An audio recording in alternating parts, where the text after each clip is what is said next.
दाबोळे विमानतळावेल्यान मुंबय वचपी प्रवाशांक मुंबय वता म्हणसर नाका पुरो। शेनवारा राती 11:15 इंडिगोतल्यान वचपी प्रवाशी सकाळी 9 सुमार गेले। तांत्रिक कारणाक लागून विमानाचे उड्डाण जालेच ना।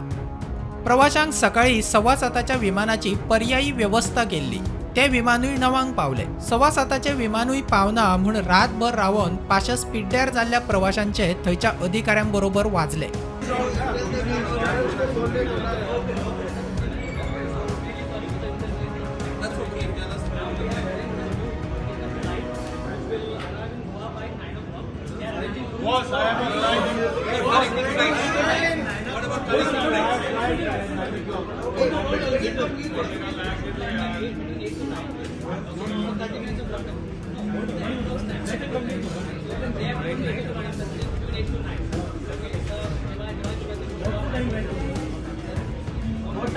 Bureau report prudent.